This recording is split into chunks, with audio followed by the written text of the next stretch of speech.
María Margarita Mancera dice yo. No me escriban al privado, escriban delante de todos para que todos miren el orden. Pero María me escribió. Dele, María. Profe, buenas noches. Buenas noches. Sacando las cuentas, en especie ella va a recibir 320.000 pesos y en efectivo son los 580, o sea que cumple que el 70% debería ser en efectivo para que se pueda hacer el gasto que ella requiera y no está incumpliendo con ninguna de las normativas que están estipuladas, que debe ser el 30 en especie y el 70 en efectivo. Y si nos da el 30% ese valor, ¿Cómo? No, señor, no lo da. dejemos a María Margarita. Dejemos a María Margarita. Si nos da el tope ese valor, Mari.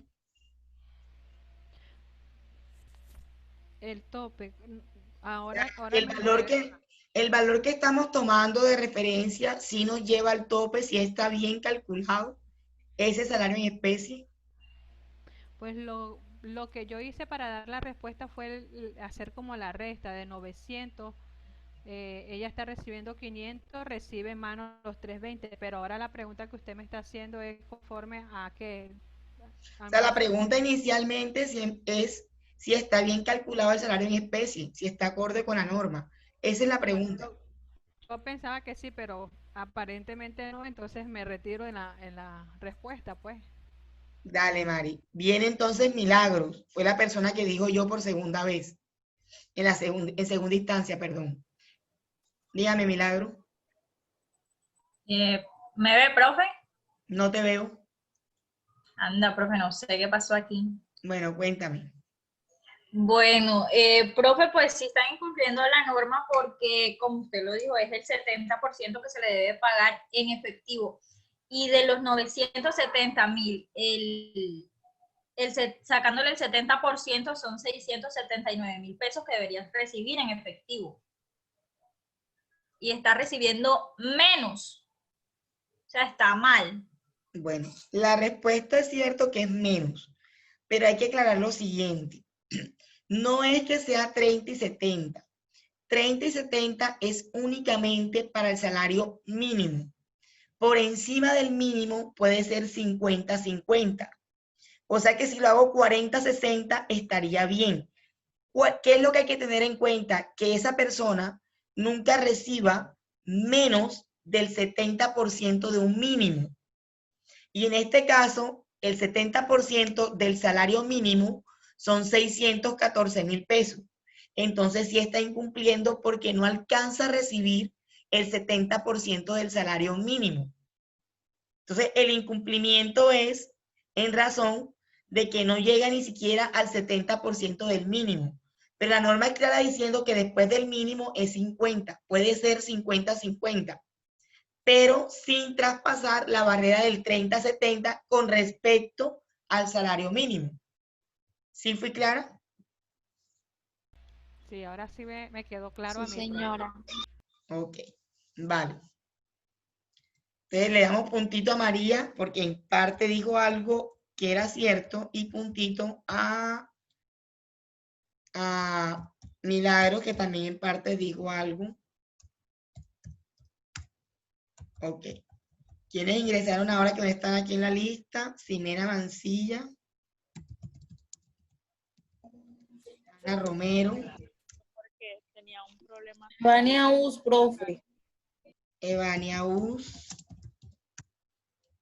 Tengo 19 personas y aquí tengo 20. ¿Seré yo maestro? No, Neri Serna. No, Neri Serna, este soy yo, ¿verdad? Yo me cuento, soy 20. Ok. Me pasa como el que va montado en el burro, no cuenta el burro, no cuenta el que va montado. Ok. Listo. Siguiente pregunta. Calcule el valor del factor salarial y el factor prestacional de un salario integral de 18 millones de pesos. Calcule el valor de los factores salarial y prestacional en un salario integral de 18 millones de pesos. Recuerden escribir por el chat yo.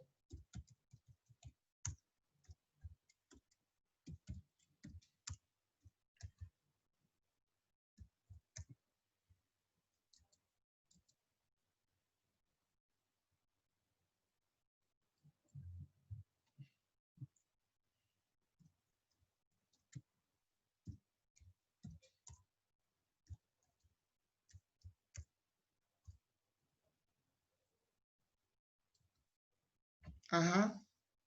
¿No veo a nadie? Señor, ¿cuánto es que es el salario 18, integral? Disculpe. 18 millones.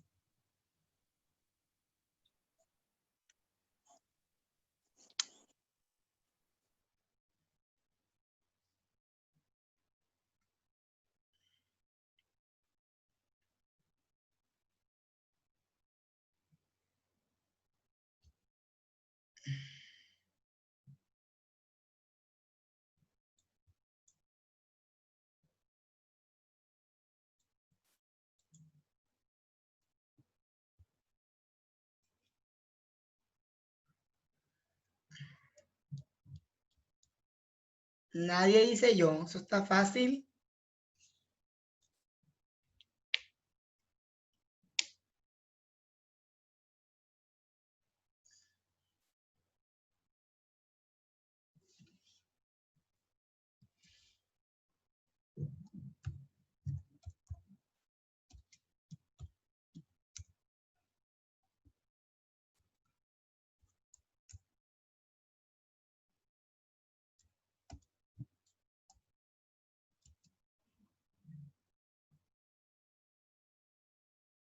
Chicos.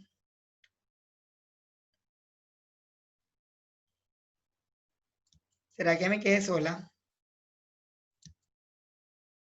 No, profe, sino que... Solamente calcular los dos factores, el salarial y el prestacional.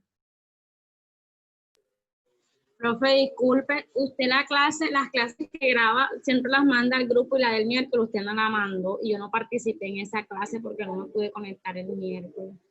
Yo la mandé. Sí. ¿No la mandé? Yo no la vi en el, No, la profe, vi en usted el no la grupo. mandó. ¿Están seguros? Por eso estoy ausente de la participación porque estoy azul. Vamos a ver. Profe, usted no la mandó, profe. Yo yo tenía esto lento y pensé que usted le iba a mandar para verla y usted no la mandó. A ver. Miércoles. Ah, no, no la mandé. ¿Y por qué no la mandé? No tengo ni idea. Ya está montada. Nada, no sé. Ya les mando el link. ¿Quién sabe por qué no lo hice? Se me habrá pasado.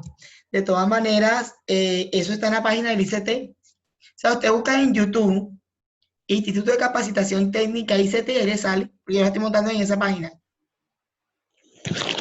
Profe, disculpe, usted no dijo que eran 13 salarios, algo así. Pero puede ser más de 13. Y en este caso 18 millones estaría bien.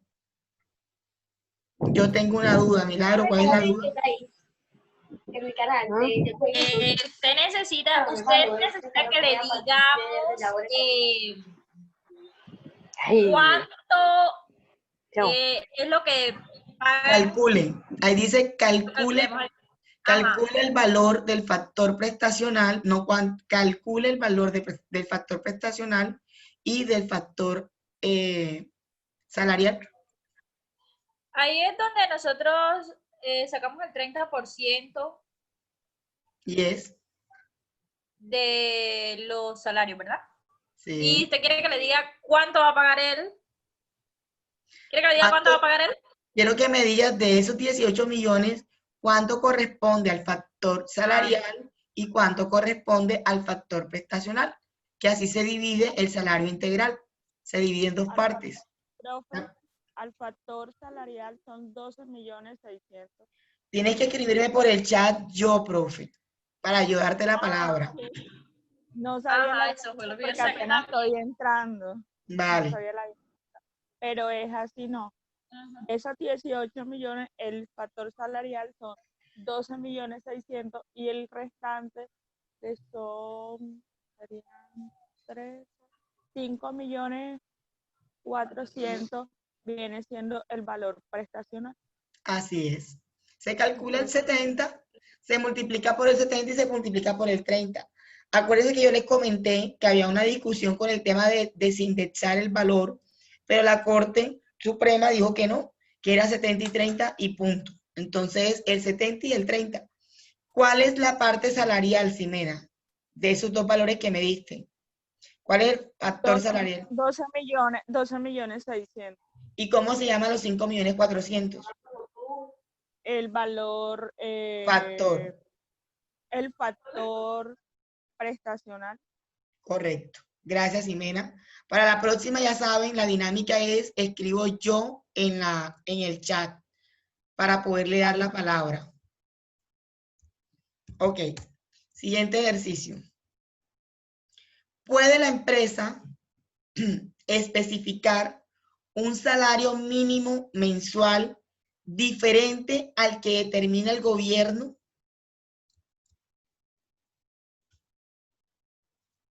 Al chat, por favor. ¿Puede la empresa determinar un salario mínimo mensual diferente al que determina el gobierno? Yo, Lina Fandiño, en primera instancia. Bueno, porque aún así lleguen a un acuerdo tanto el empleador como el empleado, es ilegal que paguen menos de un salario mínimo. Yo no he dicho que es menos. Yo dije, ¿puede la empresa acordar un salario mínimo diferente al del gobierno? Yo no dije menos ni más, dije diferente. ¿Qué me dice Lina? Pero, o sea, usted me está preguntando que si es ilegal que lleguen a acordar un salario. Te estoy preguntando si la empresa puede acordar, puede tener un salario mínimo diferente al que el gobierno estipula. ¿Puede o no puede? Y si lo hace, ¿por qué? No y si no, ¿por qué? No puede, ¿por qué? Porque es ilegal. Es ilegal, ¿por qué?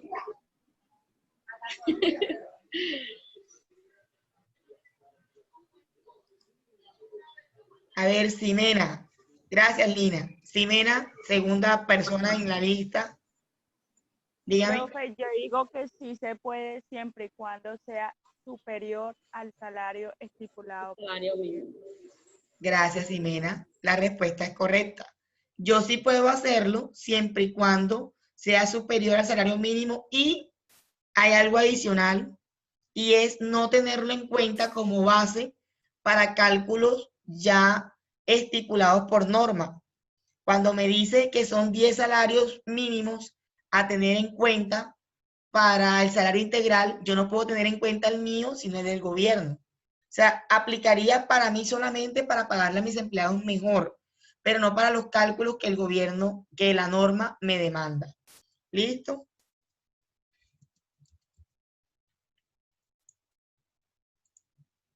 ¿Qué pasaría?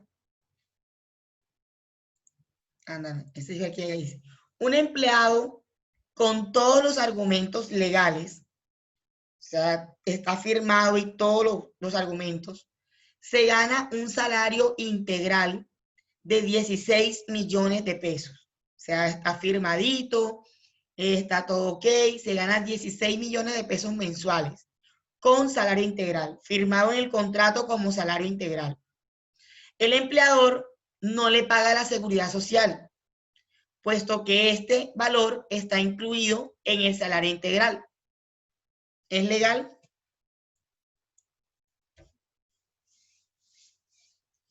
Me dijo de primerito Milagro y después de Milagro Juan Bernal. Primero Milagro. No, profe, deje que siga la compañera. Ah, ok, gracias. Juan Bernal. La pregunta. Juan. No conteste, Juan, déjame y repito la pregunta, pero la palabra la tiene Juan Bernal. La pregunta es, un empleado con todos los argumentos legales, es decir, que está firmado en el contrato, que dice salario integral, se gana 16 millones de pesos mensuales como salario integral. Y el empleador no le paga la seguridad social porque manifiesta que eso va incluido dentro del salario integral. Por eso no le paga seguridad social. ¿Es correcto, Juan Bernal? ¿Me escribiste yo?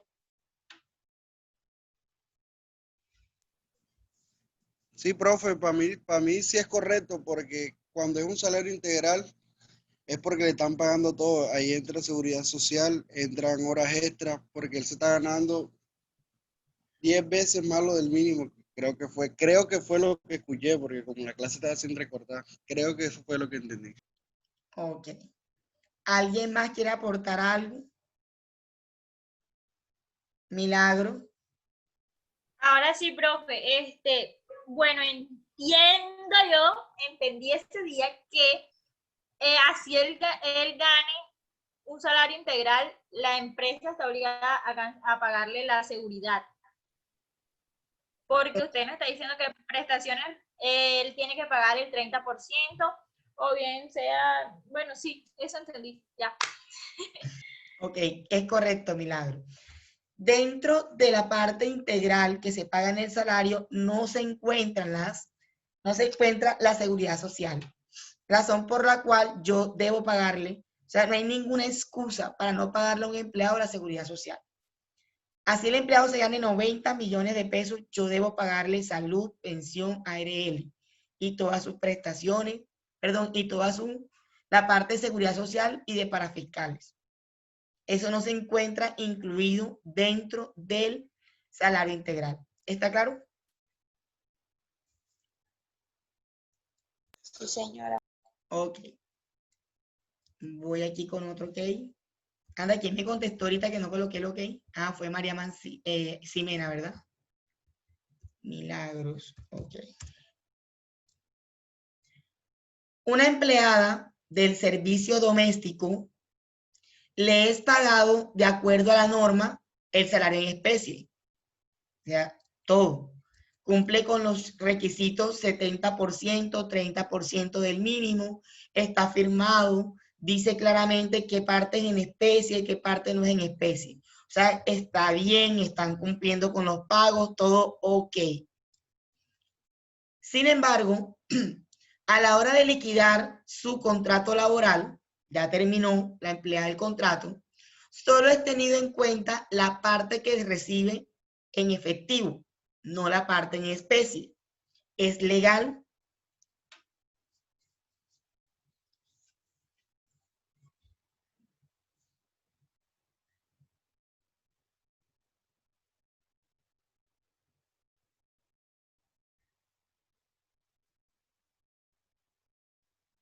Me dice primero Ximena Mancilla y después María José Gómez. Ok, Ximena, dígame.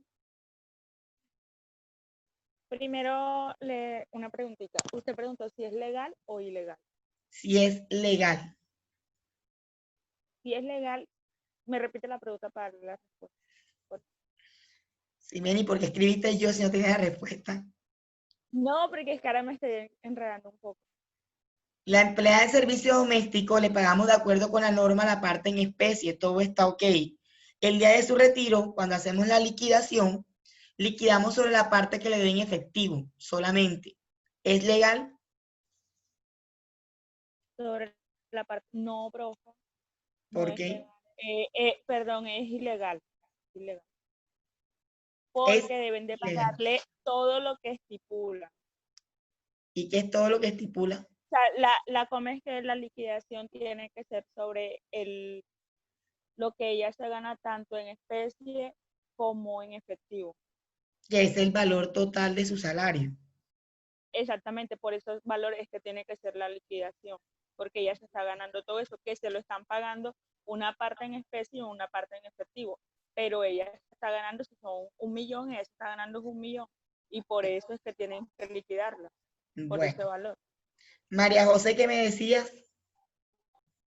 Gracias, Ximena. Hola, profe. Hola. Pues iba casi igual que la compañera diciendo que es ilegal porque La liquidación debe ser tomada por el salario, por lo que se gana tanto en especie como en efectivo, o sea, por el total de su salario. No importa si le dan en especie, debe ser tomado también eso. Ok, es correcto para ambas. Gracias. Gracias. Un empleado recibe de ingresos 2.350.000 pesos. Un empleado recibe de ingresos totales 2.350.000 pesos, de los cuales su jefe le manifiesta que 1.050.000 son ingresos no constitutivos de salario. ¿Es legal para la seguridad social?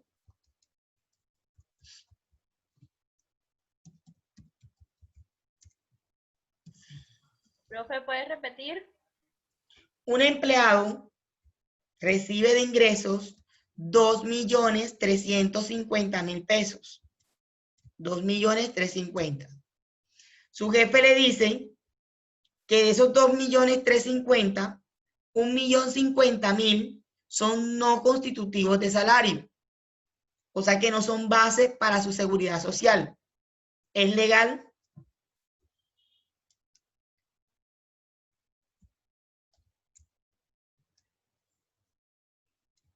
Vamos a mirar quién escribió. Nadie hasta el momento.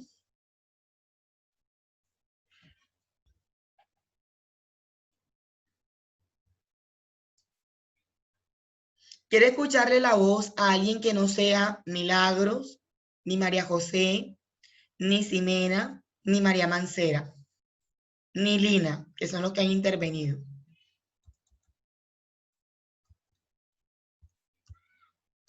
Juan Bernal también interviene en una oportunidad. A los que no han intervenido.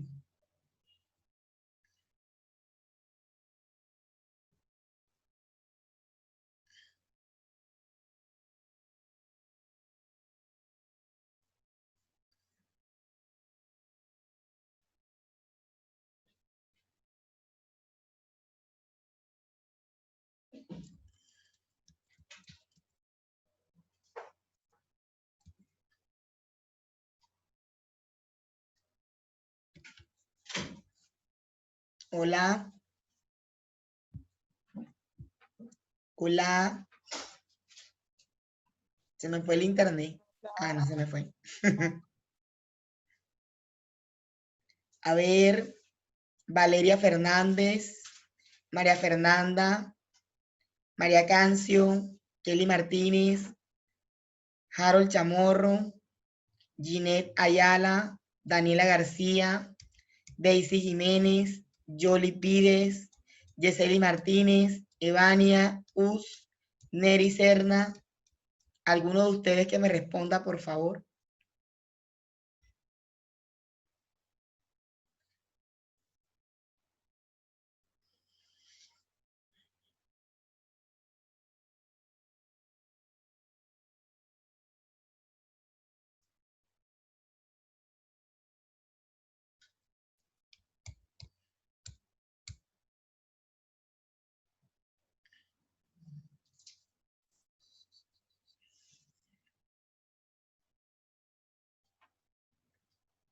Nadie.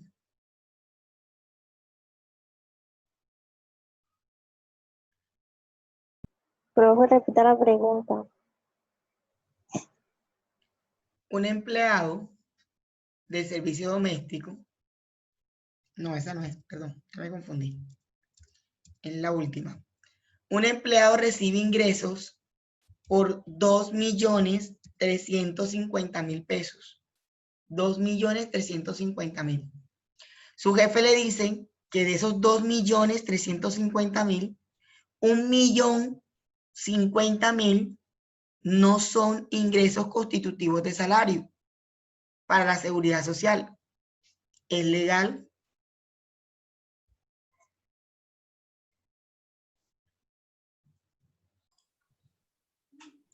María Fernanda Severiche.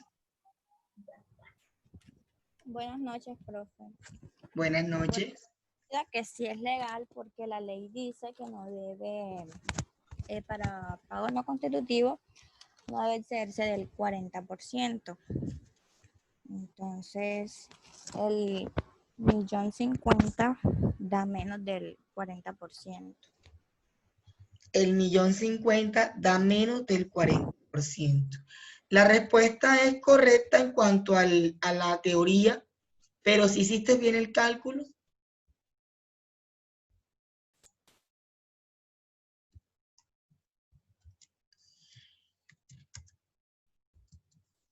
La respuesta en teoría está bien, María Fernanda. La pregunta es en cuanto al cálculo. La teoría está bien, pero te pregunto por el cálculo. Bueno, profe, sacándole el 40% al total de remuneración, me dio 1.410.000 pesos. El 40%. O sea, porque como entendí que no se podía exceder del 40%. Por eso, pero el 40%, o sea, la parte no constitutiva de salario no te puede dar más del 40%. Y al tú calcular el 40, ¿cuánto te da el 40? Me da 1.410.000. El 40%, hija. Si el Sí. 50 es la mitad, y la mitad de 2.300.000 es 1.150.000, algo así. No puede ser el 40.400.000. Será el 60. Creo que el 60% es 1.400.000. Creo que fue al revés, María Fernanda, que lo calculaste. Bueno, el 50% me da 1.175.000. Por eso, si el 50 es 1.100.000 algo, ¿cómo va a ser el 40 1.400.000? No puede ser más. Tiene que ser menos. Tiene que ser menos, hija. Bueno, profe, yo no sé. Tú estarás loco porque yo como hice la comparación del 1.050.000 con el 1.410.000. Pero mira, tú me estás dando, o sea, está bien la respuesta del 40%. Ajá. Lo que te quiero decir es que el cálculo no puede estar bien, porque si el 50 me da 1.100.000 algo, ¿cómo va a ser el 40 1.400.000? No puede ser más. El 40 es menos. Daniela, ¿qué me vas a decir? Señor, el 40% se lo están sacando sobre los 2.350.000. Correcto. Porque es el total de su remuneración. El 40% vendría siendo 940.000. Exacto. Entonces, lo que dijo María Fernanda es cierto, no puede ser del 40%, pero el cálculo al hacerlo, o sea, es el 40, está claro, la teoría está bien. Pero si haces mal el cálculo, pues puedes hacer las cosas mal, porque el 40% son 900 algo. Entonces, de acuerdo con el ejercicio, ¿está bien o está mal?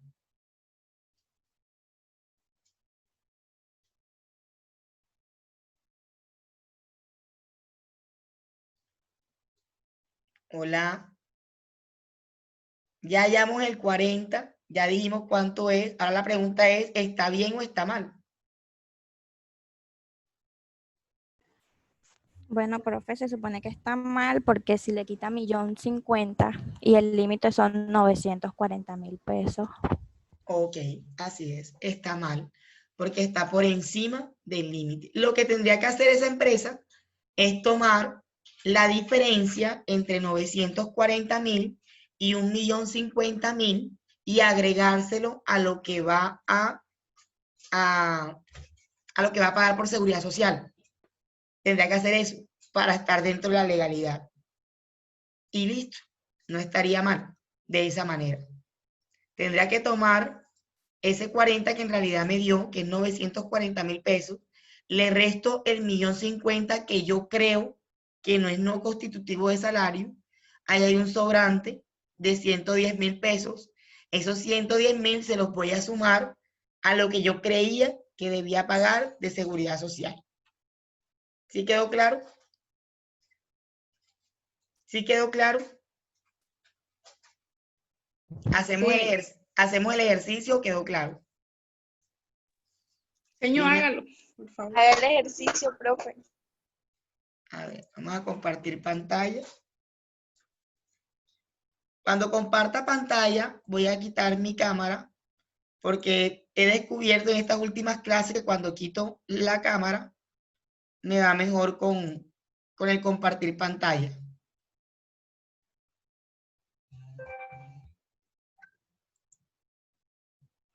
Ok.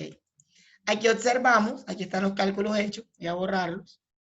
Decíamos que el salario del empleado, los ingresos, perdón, ingresos totales son de 2.350.000 pesos. La norma dice que el límite es el 40% de esos 2.350.000.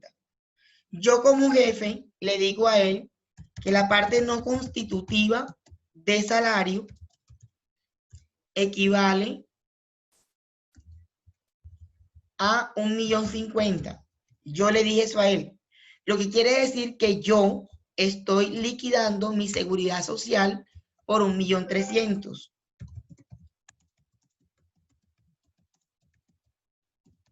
Liquido la seguridad social del empleado por 1.300.000. Porque estoy asumiendo que esta parte es no constitutiva de salario. Debo mirar si en realidad esto está bien. ¿Cómo lo hago? Tomo los 2.350.000 y le calculo el 40%. Entonces observo que el límite no son 1.050.000, son 940.000. ¿Qué hago entonces? Resto este 1.050.000 de los 940 y me da 110.000. Y se lo debo sumar al 1.300.000. Y listo. Ahí tengo el valor real que debo liquidar la seguridad social. Sería lo mismo que decir,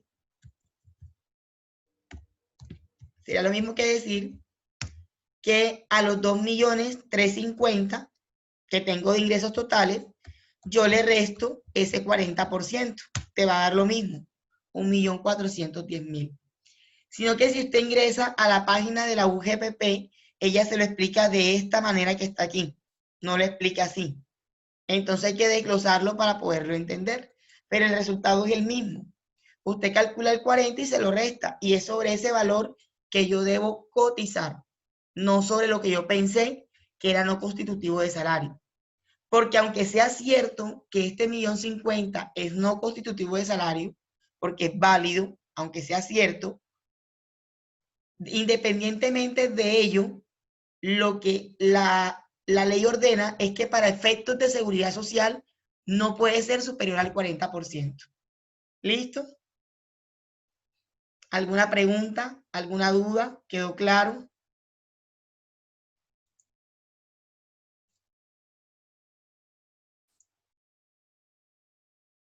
¿Quedó claro? ¿Ahora sí? Sí, perfecto. Ok, vuelvo y aclaro. Usted puede pagarle más del 40% a un empleado como ingreso no constitutivo de salario. Tendrá que demostrarle a la ley por qué lo está pagando. Tendrá que demostrar que de verdad no es salario, pero esa es otra historia. Pero para efectos de seguridad social y para fiscales, el límite es el 40%. Ellos dicen, usted regale lo que usted quiera a su empleado. Usted regálele 10 millones, 7, eso es problema suyo. Pero a mí me debe cotizar sobre la base de que solamente le permito hasta el 40%. ¿Listo? Eso es realmente lo que quiere decir esa parte de la norma. Bueno, ahora vamos con la clase del día de hoy. Voy a compartirles pantalla. Tengo frío. Lorena, baja un poquito, por favor. Sí, ponle 25. Está frío. ¿Está serenando? Sí. Tengo frío. Ok. Continuemos. Voy a quitar el video. Hoy arrancamos con nómina. Ya la parte, digamos, la parte principal de nuestro curso. Obviamente, las primeras clases me dediqué primero a explicar todo lo que era la teoría, lo que está antes de una nómina, porque cuando damos un curso de nómina pensamos que hay que aprender a liquidarla, y realmente no, porque la nómina no es solamente liquidación, la nómina incluye la liquidación de ella, así como también la liquidación de prestaciones sociales, la liquidación de los contratos, el hacer bien un contrato, qué tipo de contratos existen, cómo se termina las terminaciones de contratos, inclusive la nómina también hay que saber sobre ausentismo, porque ella en gran parte a veces hay que descontar ciertas ausencias de los empleados. Entonces habría que explicar primero toda esa primera parte que expliqué de la semana pasada y del día miércoles, fue precisamente por la necesidad que implica ese conocimiento para poder desarrollar la nómina. Hoy arrancamos con nómina. Pregunto, ¿para usted qué es nómina? Alguien que me responda. Profe, repite, porfa. ¿Para usted qué es nómina?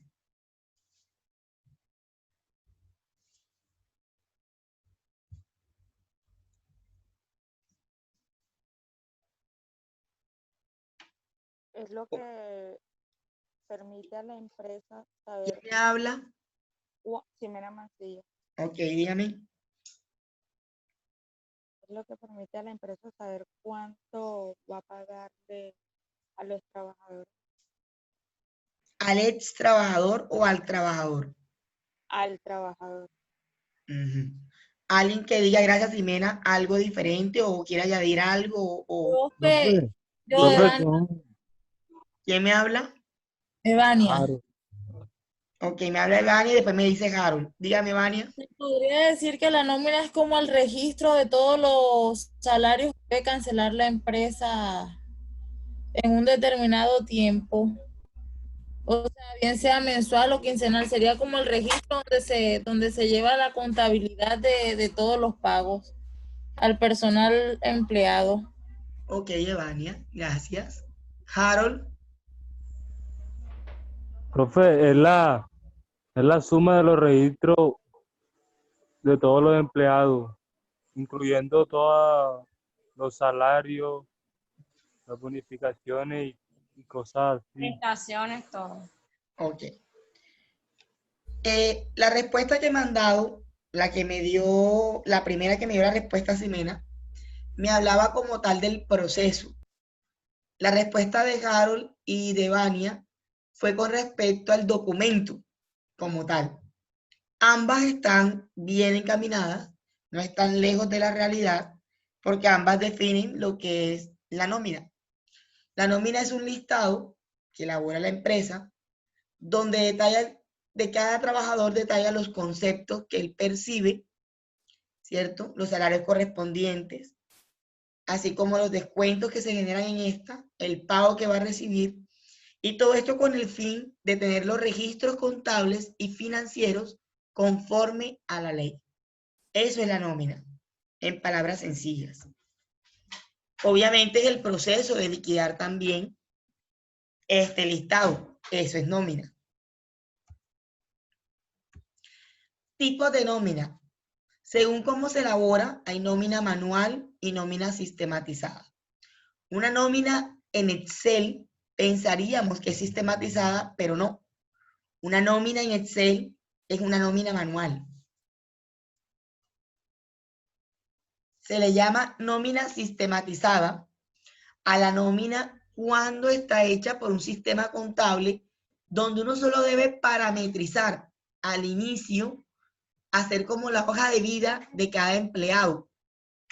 Esa hoja de vida que lleva el tipo de contrato, el valor del salario, la fecha de ingreso, la fecha de terminación si existe, el cargo, el horario de trabajo para saber cuándo se generan horas extras y cuándo no. Y luego, el mismo programa de nómina, que ya están todos parametrizados, viene con el cálculo de los porcentajes de las horas extras, de las prestaciones sociales. Entonces, él automáticamente, usted solamente la alimenta mes a mes o quincena a quincena y ella se encarga de liquidar. Mientras, eso es sistematizada, mientras que el manual es tomar en Excel, hacer una plantilla, colocar los nombres. Obviamente el Excel te permite hacer unas fórmulas que te permiten amarrar, pero cuando hablamos de sistematizada, inclusive ella misma se contabiliza. En Excel había que hacer una macro para poder hacer eso. ¿Se puede? Claro que sí.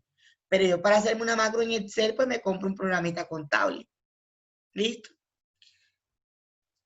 ¿Queda claro? ¿Alguna pregunta? ¿Hasta aquí?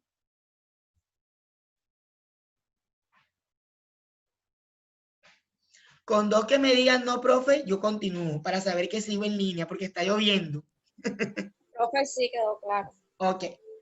Según cómo se cancela, la nómina puede ser semanal, no hay que explicarlo, quincenal, mensual o catorcenal. Según el tipo de personal, ejecutiva y de empleados. Cuando dividen la nómina en ejecutiva y de empleados, lo hacen no por desmeritar o por dividir al personal como tal, sino por dividir contablemente al personal.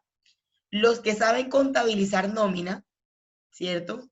Que deben ser los míos también, no sé los otros estudiantes, pero los que están dando conmigo contabilidad, aprendimos a contabilizar nómina, sabemos que puedo utilizar la 51, la 52 o la 6, dependiendo del tipo de nómina que esté manejando, del tipo de empleado. Si es de producción, si es de ventas, si es administrativo. Dependiendo de esto, yo puedo decir que mi nómina es de ejecutiva o de empleados. Le llamo de empleados a aquello que no es administrativo. Esto lo hacen con fines contables, no con fines de discriminación ni de decir estos son los que tienen más, estos son los que ganan menos. Ese no es el objetivo. El objetivo realmente es poder diferenciar los costos y los gastos de la compañía en la cadena de producción que tenga. La nómina la podemos dividir en tres partes. La primera parte es el devengado, la segunda parte las deducciones y la tercera parte las apropiaciones. Hoy vamos a hablar del devengado y de las deducciones, pero vamos a enfocarnos en las deducciones, porque parte del devengado son las horas extras y eso lo veremos la próxima semana. ¿Qué es el devengado de una nómina? El devengado es la suma de todos los conceptos por los cuales el empleado recibe remuneración. O sea, todo lo que usted le paga es el devengado de él. ¿Qué tenemos dentro de esto? Salario básico, el auxilio de transporte, las horas extras, las comisiones, bonificaciones, los viáticos. Hago énfasis en las comisiones porque las comisiones no se pueden confundir con los honorarios. ¿Quién me puede decir qué son los honorarios o qué entiende por honorarios?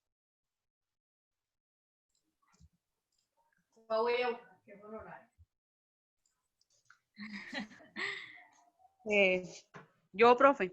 Yo, profe, ¿soy quién? Yeseli. Dígame, Yeseli. Lo que yo entiendo por honorarios es el pago que se le hace a un profesional, pues cuando no está contratado para pagarles prestaciones sociales y el sueldo y un sueldo normal, sino honorarios, por ejemplo, puede ser a un contador, se le paga, por ejemplo, un monto, por ejemplo, 1.200.000. Ese sería el pago de honorarios del profesional, ya sea un contador, un revisor fiscal o un psicólogo, un abogado, algo así. Bueno, y bajo esa premisa, entonces, ¿qué le pago a un técnico que me arregla el computador? ¿Honorarios? A él se le pagaría por prestación de servicio. Ok, muy bien. Excelente respuesta. Así es, gracias. Realmente las comisiones, algunas personas tienden a confundirla con la palabra honorarios, pero las comisiones buscan es pagar el rendimiento del trabajador. Buscan como incentivar al trabajador, mientras que los honorarios no se los gana un trabajador dependiente, sino un trabajador independiente profesional. Como lo dijo nuestra compañera, se lo gana el contador, el abogado, el médico, quien trabaje de manera independiente, gana honorarios, mientras que los técnicos prestan un servicio y se ganan la prestación de ese servicio.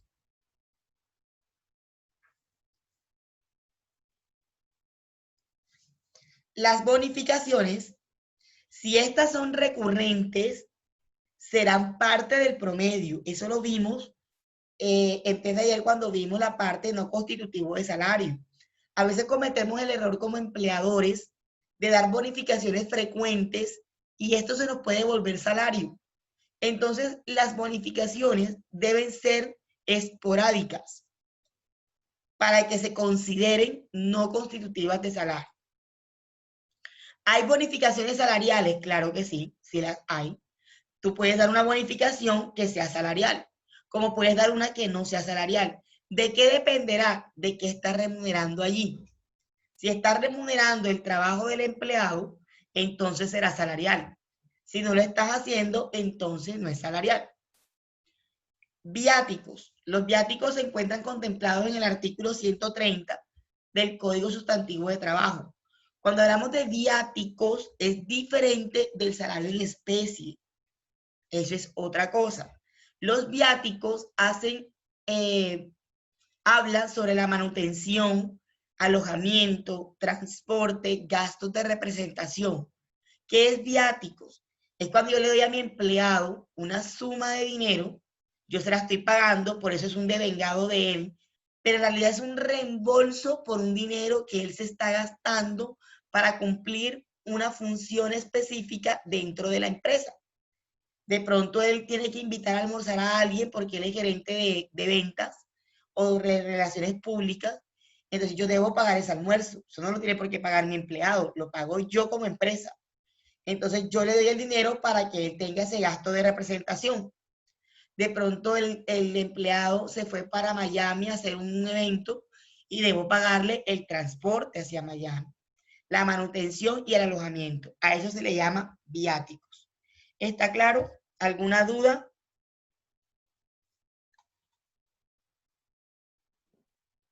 Todo claro. Ok. Las deducciones de nómina también se les llama deducidos. Es todos los conceptos que le puedo descontar a un empleado. Estas podemos dividirlas en 3 tipos. No es que estén catalogadas así. Es que para el estudio es más fácil decir que hay 3 tipos de deducciones: legal, judicial y acordadas.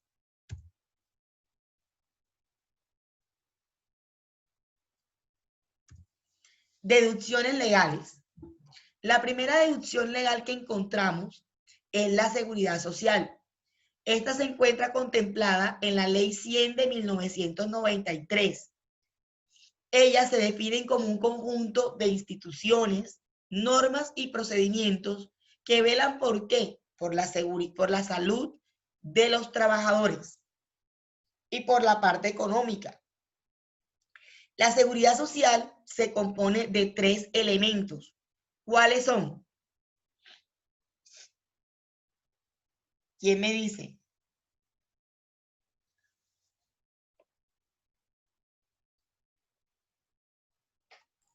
Profe, ¿cómo repitan? La seguridad social se compone de 3 elementos. ¿Cuáles son? Salud, pensión y ARL, ¿o me equivoco? ¿Quién me habló milagros? Sí, profe. Trataste con una voz. Ok, salud, pensión y ARL, es correcto. A ver, Harold Chamorro, ¿cómo se llaman las empresas? ¿Cómo se les llama? Bajo quién está la responsabilidad de la salud de los colombianos. ¿Bajo qué empresas? Harold Chamorro. Profe, la EPS, ¿no? ¿Y qué significa EPS?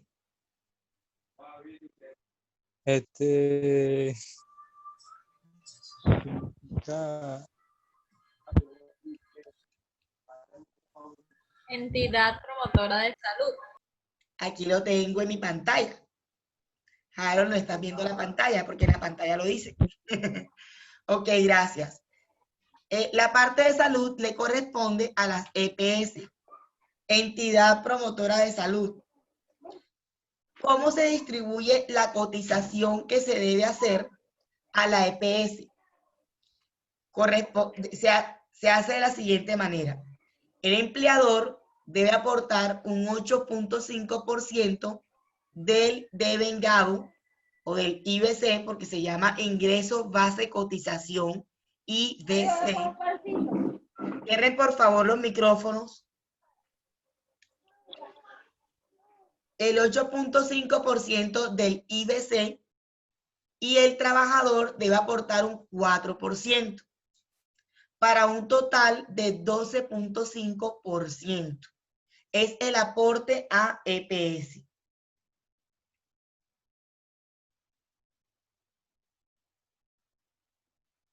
Hay una exoneración de aportes por parte del empleador a la EPS que se encuentra en la ley 1607 del 2012 y luego fue ratificada porque no se modificó en la ley 1819 de 2016. ¿Qué dice esta ley? Que todo empleado, que el empleador no pagará lo correspondiente a él, a su cotización de él, o sea, su 8.5%, por todos aquellos empleados que ganen menos de 10 salarios mínimos. Es decir, que el empleador solamente paga su 8.5% por aquellos que ganan más de 10 salarios mínimos. Esto solamente es para el empleador. O sea que el empleado, ¿qué pasa con el empleado? Le toca pagar todo el 12.5%. No, señorita. ¿Cómo así? Me perdí. Al empleado le toca pagar su 4%. Es decir, la cotización queda en 4%. El 8.5% no lo paga nadie, ni el empleador ni nadie. Es una exoneración. Imagínense, se lo ponen a los trabajadores y mejor dicho. ¿No? Es una carga que le quitaron a los empleadores porque crearon un impuesto en el año 2012 que se llamaba CRE. Ya ese CRE no existe. La tasa el porcentaje de renta para ese tiempo quedó en 25%. Y agregaron el CRE, que era el 9%. Y le quitaron el pago de la parte de la EPS. Digamos que fue una cosa por otra. Luego entonces quitaron el CRE y subieron el porcentaje de la renta y está en 34%. Entonces digamos que la exoneración es como ahí, como te la quito por acá, pero te la agrego en la renta. O sea que el efecto es el mismo. Pero de todas maneras, sí es un alivio para el empleador no pagar mensualmente ese 8.5%. Bueno, le pregunto a... Vamos a ver a quién. No puedo ver los participantes. A alguien que no haya hablado hoy. Daisy Jiménez. Daisy, ¿a cargo de quién se encuentra la pensión en nuestro país?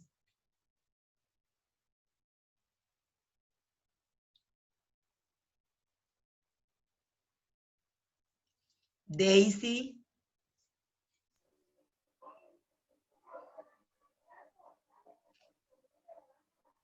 Daisy, tercer llamado.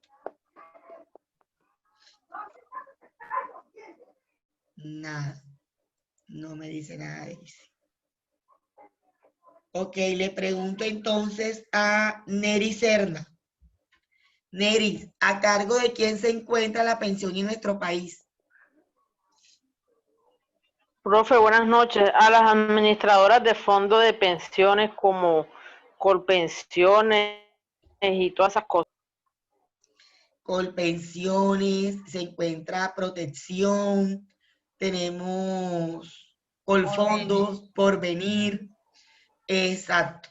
A las administradoras de fondos de pensiones llamadas AFP. Donde usted encuentre AFP significa administradora de fondos de pensiones. EPS es entidad promotora de salud. ¿Cómo, gracias Neri, cómo se distribuye el aporte a pensión? El 12% para el empleador y el 4% para el trabajador. Suma un total de 16%. aquí no encontramos exoneración alguna. Para aquellos empleados que se ganan 4 salarios mínimos o más, hay un descuento adicional. Lo paga el empleado, no el empleador. Este descuento se llama Fondo de Solidaridad Pensional. ¿Y a qué equivale? Dependiendo de cuántos salarios me gane a partir de 4, así será el descuento. Comenzando con el rango entre 4 salarios mínimos hasta 16, será el 1%. De 16 a 17, 1.2, y así sucesivamente subiendo 0.2 puntos hasta llegar a más de 20 salarios mínimos por el 2%. ¿Está claro? ¿Preguntas hasta aquí? Sí, profe, está claro. Ok. Es decir, que un empleado que se gane hoy 5 salarios mínimos, ¿qué le descontaría a usted?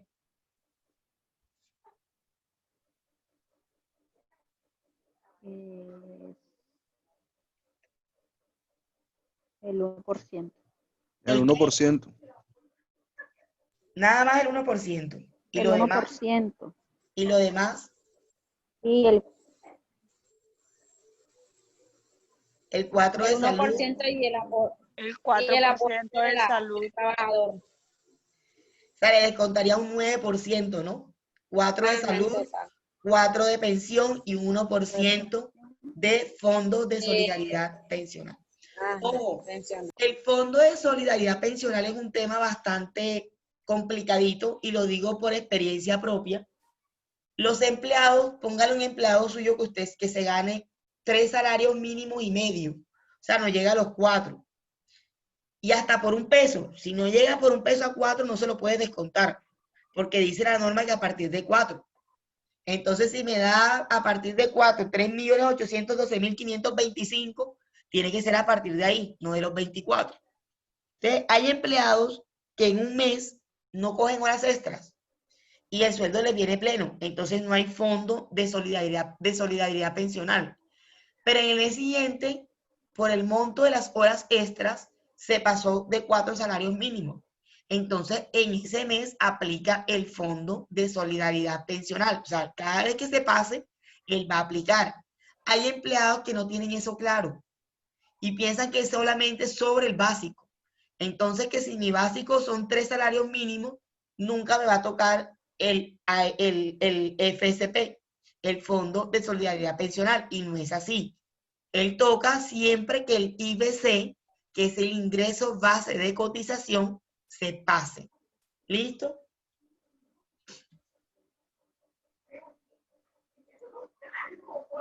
Por último tenemos la ARL, los riesgos laborales. Estos se encuentran manejados por las administradoras de riesgos laborales. Por favor, el micrófono. Este aporte es totalmente del empleador. No lo paga el empleado, lo paga el empleador. Y depende del riesgo al que se expone el empleado. ¿Cuáles son los riesgos? Los riesgos están determinados en una tabla que ya están estudiadas, son iguales para todas las ARL, todas tienen la misma tabla porque es a nivel nacional, es por decreto, donde tenemos del riesgo 1 al riesgo 5. El riesgo 1 es mínimo, que es 0.522, y el riesgo máximo 5, 6,96%. Estos valores se aplican sobre el IBC y los paga el empleador. ¿Cómo sabemos a qué pertenece un empleado? Pues dependiendo de las funciones que desempeñe. En esa misma tabla usted dice quiénes pertenecen al riesgo 1. Usted los busca y va a encontrar los ejecutivos, las secretarias, las empleadas del servicio generales. Ellas pertenecen al riesgo 1, mínimo riesgo. Ahora, si usted es un ejecutivo, pero como ejecutivo trabaja en un piso, qué sé yo, 18, 20, y está expuesto, entonces el tema es diferente. O sea, depende de la exposición, ¿no? El riesgo 5, si usted va a buscar un paracaidista, seguramente riesgo 5. Un mecánico es riesgo 3. Eso está definido en los riesgos. ¿Alguna pregunta con el tema de la seguridad social?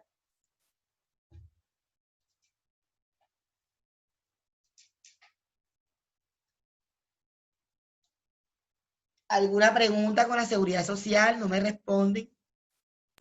No, profe, me quedó claro. Bueno, deducciones legales.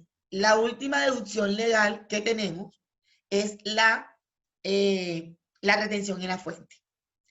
La retención en la fuente no es un impuesto, aclaro, porque existe retención en la fuente a título de renta, a título de IVA, a título de ICA. La retención en la fuente es un mecanismo para pagar por anticipado un impuesto. En este caso es el impuesto de renta, de rentas laborales, porque su renta son sus ingresos, ¿no? Sus ingresos son laborales. Entonces, usted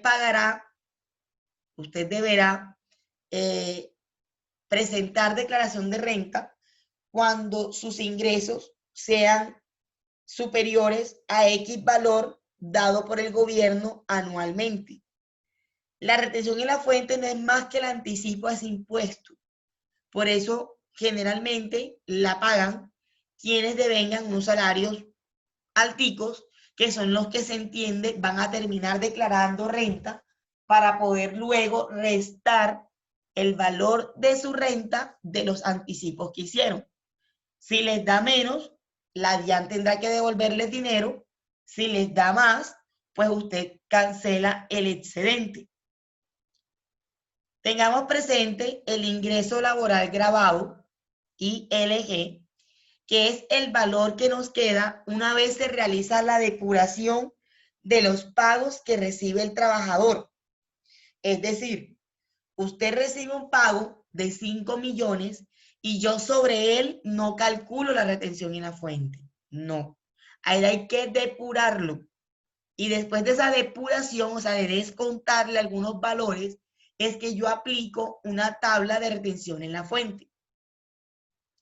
¿Cómo se hace la depuración?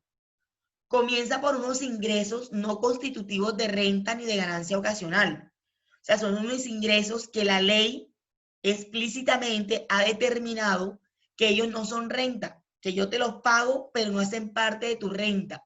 Tu renta es tu dinero, son tus ingresos con lo que tú dispones. Y de estos tres conceptos que él discrimina como no constitutivos de renta, tú no dispones de esos dineros, porque por derecho, por ley, te los van a descontar sin que tú puedas decir ni sí ni no. ¿Cuáles son? Tu aporte a salud, porque aunque yo te pago a ti 1 millón, yo no te entrego 1 millón. Yo te descuento ¿cuánto? ¿Cuánto descuento? El 4% de salud. Exacto. Por ende, tampoco será parte de renta ni aporte a pensión, porque aunque yo te pago ese 1 millón, también te descuento tu aporte a pensión.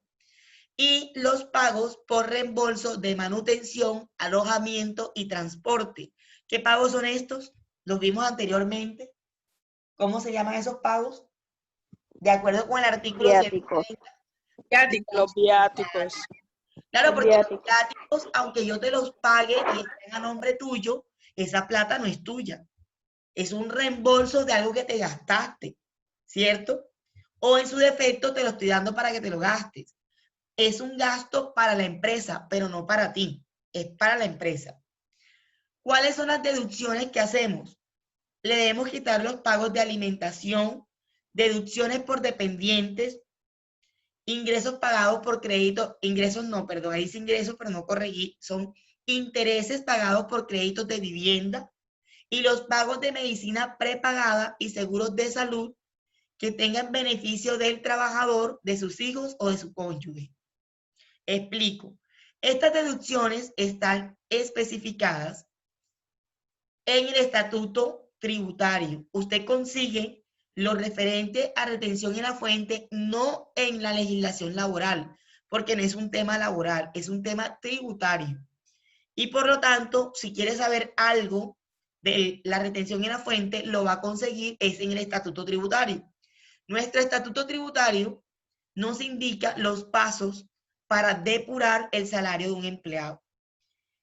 En estas deducciones que usted va a encontrar, todas tienen un límite. O sea, no es que usted olímpicamente puede llegar y decir, a mí me pagan 1 millón y yo me gasto 1.100.000 en comida. O sea, más bien me deben ustedes a mí.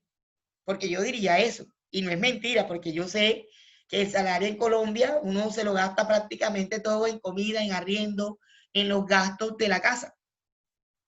Poquitos son los afortunados que podemos ahorrar. Entonces, la ley lo que hace es colocarle unos límites para la depuración. Él dice, un momentico, o sea, puedes quitar gastos por alimentación hasta tanto valor. Puedes quitar de deducción por dependiente hasta tal valor. Los dependientes son los hijos, la esposa, los padres, siempre y cuando dependan de ti económicamente, con un certificado y todas estas cosas. Los intereses pagados por crédito de vivienda, debes pedir un certificado al banco que te certifique cuánto pagaste de intereses el año anterior para poder deducir aquí esos intereses. Los pagos de medicina prepagada, si tú pagas medicina prepagada, te lo van a descontar. O si tienes un seguro adicional al que ya tienes de la EPS, esos valores que sean para ti o para tus hijos o tu esposa o tu esposo lo van a descontar.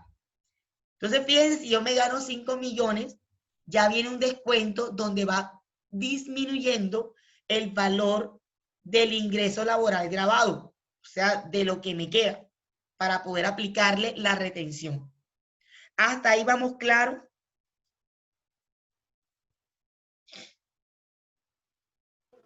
Sí, profe. Vale. Continuamos. Rentas exentas. La ley determina unas rentas exentas que sí son rentas, porque sí son ingresos tuyos, pero él considera que no las debe gravar. Porque hay una diferencia entre decir que algo es no constitutivo de renta, entre las deducciones y las rentas exentas. Por eso se las he expuesto cada una de manera particular. ¿Cuáles son las rentas exentas? El auxilio de cesantías y sus intereses, aunque son tuyos, debido a su función, debido a su razón de ser, no son consideradas, o sea, son rentas, pero las consideran exentas. O sea que cuando te paguen cesantías, las debes excluir, las debes deducir. El 25% del ingreso laboral, pero también estas rentas exentas, así como las deducciones y los ingresos, todos tienen un límite. Si quieres saber el límite, pues ya hay que remitirnos al estatuto tributario para ver el límite de cada uno. El 25% del ingreso laboral, los aportes voluntarios a pensión, si usted aporta voluntariamente adicional a su 4%, usted le dice al jefe, yo quiero aportar otro porcentaje más a mi pensión para incrementar el saldo. Sabemos que las pensiones en los fondos privados son una cuenta de ahorro individual, entonces a mayor aporte, mayor va a ser su pensión. Los ahorros en cuenta AFC, que son unas cuentas para el fomento de la construcción. Los recibidos por gastos de entierro de un trabajador. Las indemnizaciones por accidente de trabajo o por licencias de maternidad, por maternidad. Estas son rentas exentas, que también se deducen de un salario, de los ingresos, para poder calcular la retención en la fuente. Lo anteriormente explicado nos permite disminuir la base gravable sobre el cual yo voy a practicar la retención en la fuente. Existen dos procedimientos para el cálculo de la retención en la fuente salarial. Se llaman así, procedimiento 1 y procedimiento 2. No tienen otro nombre. No se inventen nombres. Los nombres son procedimiento 1 y procedimiento 2. El procedimiento 1 es individual para cada mes. O sea, cada mes yo tomo mis empleados a los que yo considero que van a pagar retención en la fuente y les hago el cálculo mensual de la retención en la fuente. El procedimiento 2 se determina un porcentaje fijo cada 6 meses, teniendo en cuenta los conceptos anteriormente descritos. Se hace un cálculo, se da un valor, un porcentaje, y mensualmente se calcula el porcentaje. ya el empleado es quien decide en qué procedimiento se queda. Cuando usted empieza a trabajar de entrada, pues va a procedimiento 1, porque para el procedimiento 2 hay que tener unos valores previos de salario de los 6 meses anteriores, y si usted es nuevo, pues no los tiene. Entonces va a ingresar con el 1, pero a partir de 6 meses, ya el empleado puede decidir a qué procedimiento se pasa, si se queda en el 1 o pasa en el 2. ¿Listo? ¿Dudas, inquietudes? Bueno, ninguna. Continuamos. Hay algo llamado unidad de valor tributario, UVT. La VT es una unidad de medida de valor que representa los valores tributarios que se encontraban anteriormente expresados en pesos. Explico. Yo recuerdo por allá en el año 93, cuando yo estaba pequeñita, la primera vez que di contabilidad, tendría 13 añitos, existía una tabla de retención en la fuente para ingresos laborales.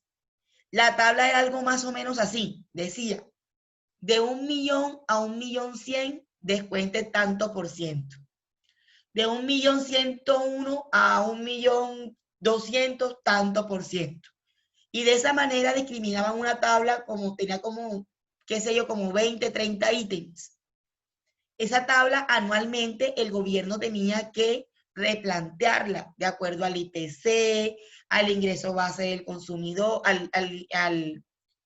de acuerdo con el DANE, de acuerdo con el PIB, con tantas cosas que, bueno, cálculos que hace el gobierno. Entonces, ¿qué se idearon? Se idearon la manera de hacer un cálculo, ya dejar las fórmulas quietecitas, pero lo que voy a modificar es solamente la VT, algo así como el salario mínimo. Hay muchos cálculos que se hacen con base en él, pero los cálculos no cambian. Lo que cambia es el salario para modificar los cálculos. Aquí pasa lo mismo. Anualmente, el Estado decreta la nueva VT que va a regir para que usted haga los cálculos pertinentes en cada proceso donde ella interviene. Para el año 2020, una VT tiene un valor de 35.607 pesos. No sé si alguno ha visto el tema de la renta, que ahora está de moda porque ya empezamos proceso de declaración de renta. Se abrieron desde agosto hasta octubre las rentas de independientes, perdón, de personas naturales. Y estas rentas, usted no sé si algún ha visto, si tiene algún contador de pronto en su estado o ha visto por internet, que dice que si usted se pasa de 47 millones, algo así, tiene que declarar renta en ingresos, en movimiento de cuentas de ahorro, en movimiento de tarjeta de crédito, bueno, los topes que pone el gobierno. Esos topes nosotros los convertimos a pesos, pero en realidad el gobierno no te los da en pesos, te los da en VT. O sea, él no le dice al contador, mire, si esta persona se pasa a 47 millones, tiene que declarar renta. No. Él nos dice si se pasa de tantas VT. Entonces, lo que hacemos los contadores es multiplicar las VT que da el gobierno por el valor de la VT. Así el gobierno no tiene anualmente que cambiar el tema de la declaración de renta, porque antes también pasaba lo mismo. Él decía, para este año son 44 millones, para el próximo año 45, para el próximo año 46, y se pasaba todo, mejor dicho, siempre haciendo cálculos sobre el patrimonio, sobre todo esto. Ahora lo que él hace realmente es recalcular la VT para dejar los valores máximos o mínimos. ¿Está claro qué es la VT y para qué nos sirve?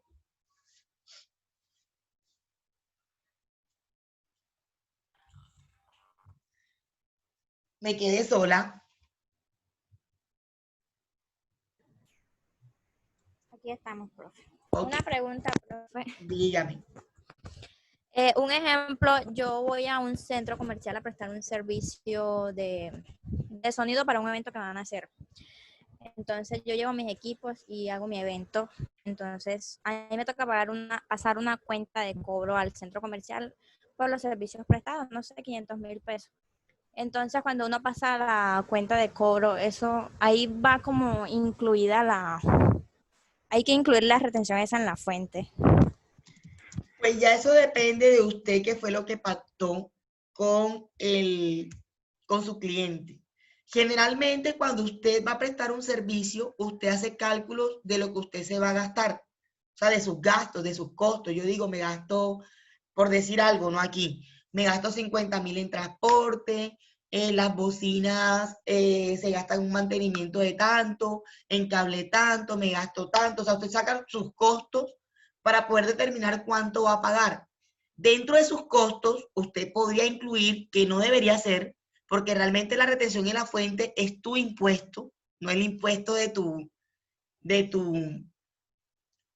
cliente, pero las empresas lo hacen.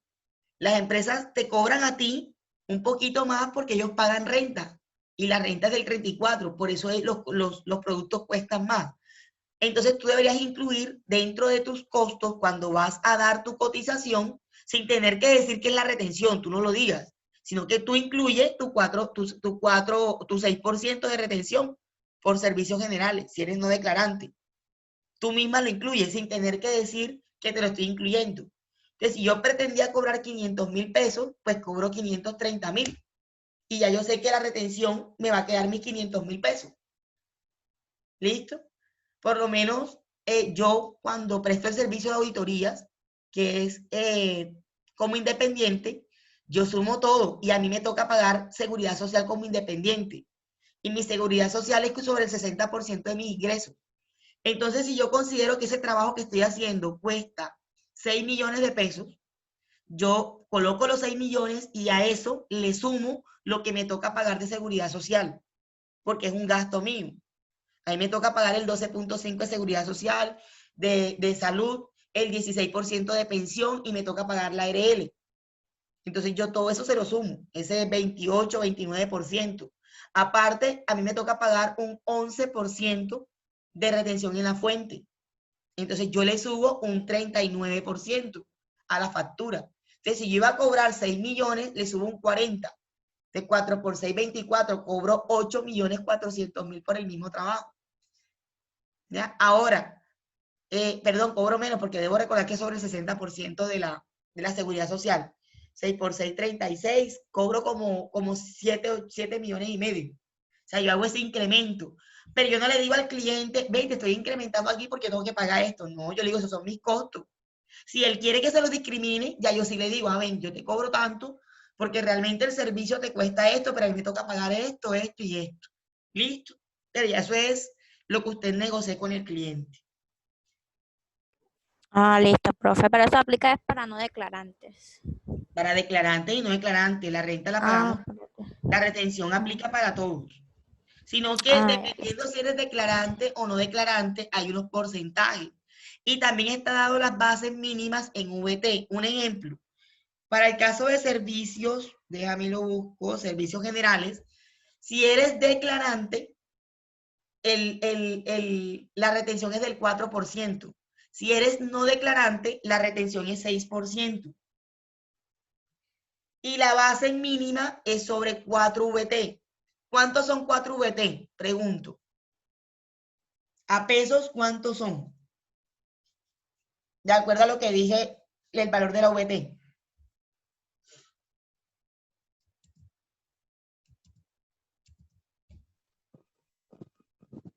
Cada VT cuesta 35.607.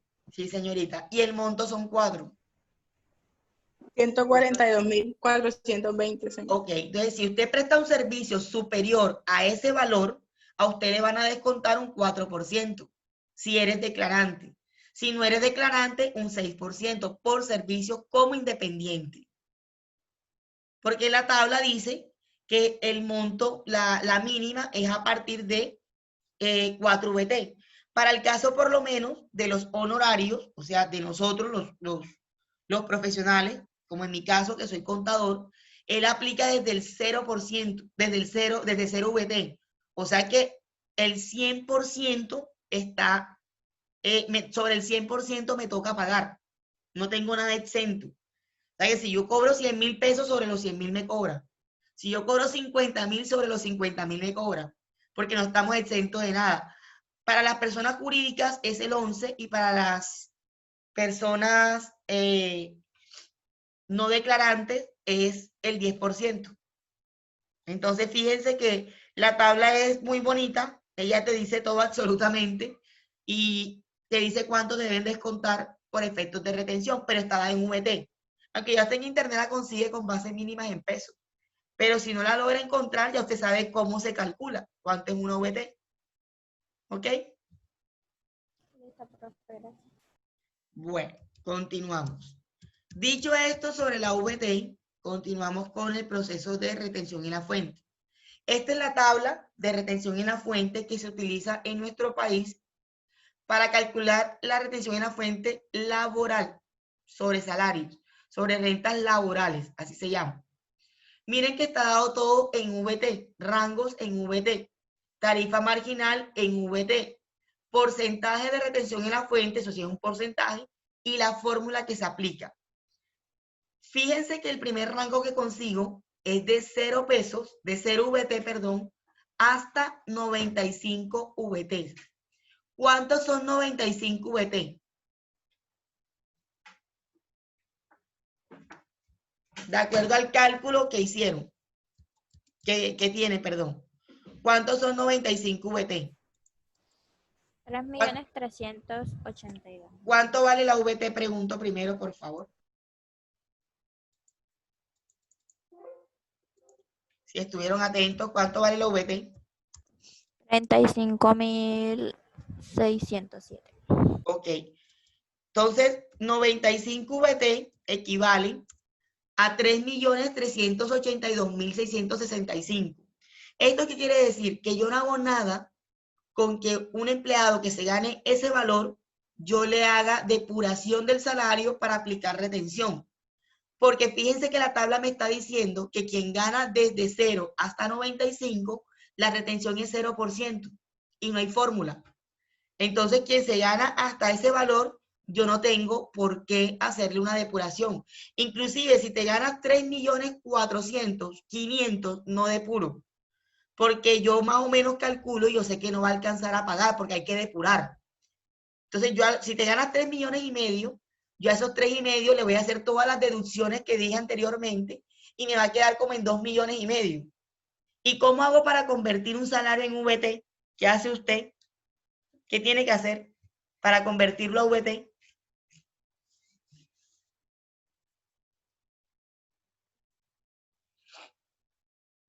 Hola. Hola. Hola, profe. ¿Cómo calcula usted un salario cómo hace usted para que un salario le dé en términos de VT? Si yo te digo 3 millones de pesos, ¿cuántas VT son? ¿Cómo lo sabes? ¿Qué haces? Divido. ¿Divides qué? Ya le. ¿Qué divides? ¿Qué ejercicio matemático se hace? El sueldo que me estoy ganando por la cantidad de VT lo divido. Entre. ¿Cuál cantidad? ¿Cantidad o valor? No recuerdo los valores que usted dijo. Yo tomaría el salario. La VT cuesta 35.607, ese valor. Sí. Me quedó claro. Entonces yo tomaría los 3 millones de pesos y los divido entre 35.607 para convertirlo a VT. Que es lo mismo que hago al revés. Multiplico el valor de la VT por el número de VT que me dan. Entonces, si yo tengo un salario que es de 3 millones de pesos, no aplica retención, ni para qué lo intento. Si yo sé que hay que depurarle tantas cosas, ¿cierto? Y que en el proceso, nada más con el 25% de renta exenta, calcule nada más el 25% de renta exenta, más o menos cuánto tienes que ganarte como para que aplique retención. ¿Sí me hago entender? Entonces, hubo una polémica hace algunos años cuando esta tabla se creó, de las personas que les gusta hablar del gobierno por hablar. Yo no soy partidaria de ningún gobierno y no voy a hablar de ese tema aquí, pero a veces hablamos sin razón cuando no conocemos la norma. Entonces, cuando el gobierno dijo, a partir de 95 VT vamos a hacer los cálculos de retención, ya la gente dijo, ¿cómo te parece? Que ahora todo el que se gane 3.300.000 pesos va a pagar retención en la fuente. Le van a descontar. Ahora que usted tiene conocimiento de cómo es el tema de la retención, le pregunto, ¿usted cree que una persona que se gane 4 millones de pesos le va a aplicar retención en la fuente?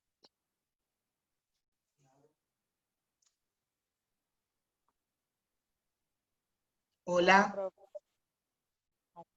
No le aplica. Tome esos 4 millones y de entrada quítele el 25%, que dice la renta exenta. ¿Cuánto es el 25%? Es 1 millón de pesos. Ya le quedan 3 millones. Y ya por ahí derecho, solamente con decir 3 millones entre 35.607, ya no me da 95 VT. O sea que no llega al límite.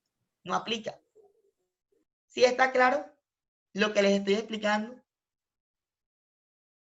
¿Alguien no ha entendido?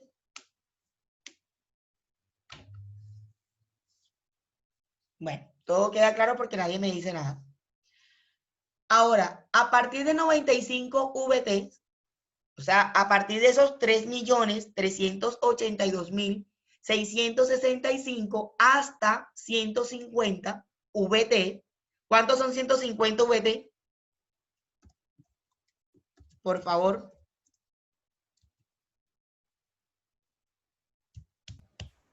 $5.341.050. Ok. Hasta ese valor, desde 3.300.000 algo hasta 5.300.000 algo, hay una retención en la fuente del 19%. Pero pregunto, ¿se aplica directamente al salario, así como me lo dan? O sea, usted coge el salario, lo divide entre VT y aplica el 19%. Pregunto. Profe, ¿cómo? Repita, por favor. Usted toma entonces el salario, lo divide entre el valor de una VT y usted le aplica de una vez el 19% y ya. Así es, pregunto yo. O sea, tomo el salario pleno y hago mi porcentaje y ya. Pregunto. Hola. No, profe. No, ¿verdad? ¿Por qué? ¿Qué debo hacer? Y según lo que dice en la tabla, hay que coger el ingreso salarial grabado en VT menos... Hasta ya está ahí. ¿Cuál es el ingreso laboral grabado? ¿Serán los 5 millones? 35. No, profe, hay que depurarlo. Exacto. Hay que tener clara la depuración, siempre. O sea, usted puede tener un salario que es de 10 millones de pesos y tal vez la retención es pequeña, pero puede tener un salario de 6 millones y es más alta la retención que el de 10. ¿Por qué puede pasar esto? Porque tal vez el empleado que se gana 6 millones no tiene AFC, no tiene prepagada, no tiene nada adicional. Mientras que el que se gana 10 millones tiene cuenta AFC, tiene medicina prepagada, tiene intereses de una casa. Entonces, todos esos descuentos se los aplico y a mayor descuento, la base va a ser menor. ¿Sí? ¿Sí está claro? Hola. Sí, profe. Ok, entonces, si tengo después de depurar un salario, ya depurado, ya listo, lo que me quedó, ¿cierto? Yo en VT lo llevo a VT ese salario, póngale que usted tenía 5 millones y al depurarlo me quedaron 3 millones y medio, ya depurados. Yo lo debo convertir a VT. Una vez lo convierto a VT, debo aplicar la fórmula que corresponda de acuerdo al rango. El rango en este caso está en el primero, en el segundo rango. Entonces dice la fórmula que tome ese valor en VT y le descuente 95 VT. Y ese valor que me da lo multiplico por el 19%. Esa es la retención en la fuente para un empleado que esté dentro de ese rango. Y así sucesivamente con cada uno de los rangos que están debajo. Todos van a ser iguales. Depuro el salario, convierto a VT y hago mi ejercicio. Fíjense ustedes que a mayor salario, mayor porcentaje tienen y después del porcentaje le agregan unos VT más. Por lo menos, el que dice entre 150 y 360 VT, que la retención es del 28%. Al final dice que le debe sumar 10 VT. ¿Cuántos son 10 VT? 356.070. Ok, entonces usted ya va a tener claro de entrada que una persona que esté en ese rango no va a tener una retención menos de ese valor. Porque a lo que me dé ahí, yo tengo que sumarle ese valor. O sea, no me va a dar menos, porque va a estar en ese rango. Porque la fórmula sí lo dice, el ingreso laboral grabado en VT menos 150 por el 28% más 10. Eso le va a dar en VT, y después que lo tiene en VT lo convierte a pesos. Y ese es el valor a descontar al empleado. ¿Qué quiero que aprendan de aquí? Porque de pronto este es un tema contable. Que usted como empleado, si es empleado, y le hablan de que le descontaron retención en la fuente, y le dice su jefe, es que te quité un 4%. Tú le puedes decir, no, es que el proceso no es así. No es un 4%, no es un 6, no es un 10. Usted me tiene que depurar el salario y a esa depuración convertirla en VT y eso después aplicarle una fórmula dependiendo en qué rango quede. ¿Sí está claro? Esa es la respuesta para una retención. Y si usted es empleador, pues que aprenda que hay un proceso para hacer la retención en la fuente. Obviamente esto usted no lo va a aprender de la noche a la mañana, ni lo va a aprender hoy, porque inclusive hay contadores que no hacen este tipo de procesos, porque no están acostumbrados a hacerlo. ¿Ya? Pero sí que sepa que existe un proceso para hacer la retención en la fuente laboral. ¿Alguna pregunta? ¿Dudas? ¿Inquietudes? Todo queda claro por lo que veo, porque nadie me dice nada. Nadie me dice nada. Nadie me dice nada. Chicos, quedé sola. Me gusta que me contesten por lo menos para saber que no quedé sola. No quedó sola. Sí, porque a Todo veces... está claro. Ok, porque es que si no me contestan por lo menos 2, 3, yo pensaría que fue que no quedó claro. Entonces, listo. Yo sé que es un tema que uno lo ve y siente que es complejo, pero ajá. Luego tenemos los descuentos judiciales. Los descuentos judiciales, voy a cambiar aquí el compartir pantalla. Voy a compartirles Excel. Aquí. Los descuentos judiciales son aquellos, bueno, hablando de los descuentos legales, usted no puede decir descuéntalo o no descuéntalo, ellos se descuentan. Automáticamente, pero usted firma el contrato, yo no tengo que pedirte a ti que me autorices descontarte ni la salud, ni la pensión, ni la retención. Eso va derechito. Y el fondo de solidaridad pensional, cada vez que te pases del límite, te lo voy a descontar. O sea, eso no necesito que tú me autorices nada como empleado. Los que son judiciales, o los que llamamos judiciales, son por mandato legal. Es decir, son emanados de un juez. Es el juez quien te dice cuánto debes descontar al empleado y sobre qué le vas a descontar. Generalmente a esto le llamamos nosotros embargos, los famosos embargos. Los embargos tenemos unos límites que el gobierno contempla. En el artículo 154 del Código Sustantivo de Trabajo nos dice que el salario mínimo no es embargable. Está la prohibición de embargar el salario mínimo. En el artículo 155 limita a los embargos ejecutivos o embargos diferentes, por decirlo de alguna manera, diferentes de alimentación y de cooperativas debidamente registradas, ¿no? Se llaman embargo ejecutivo. ¿Qué es un embargo ejecutivo? Cuando usted quedó debiendo una platica, un carro, un televisor o un dinero a alguien y esa persona le hace un proceso y da con un embargo. Los embargos ejecutivos, de acuerdo con el artículo 155, están limitados hasta el excedente, hasta la quinta parte del excedente del salario mínimo mensual legal vigente. ¿Qué quiere decir esto? Que no le va a llegar nunca a usted un salario, un embargo ejecutivo que diga que le van a descontar la mitad del sueldo. No le va a llegar nunca un embargo ejecutivo que diga sobre el salario, no, estoy hablando de salarios, no estoy hablando ni de la cuenta bancaria, que eso es otra cosa, ni de su casa, estoy hablando del salario. No le van a embargar el salario por la mitad, por concepto de deudas.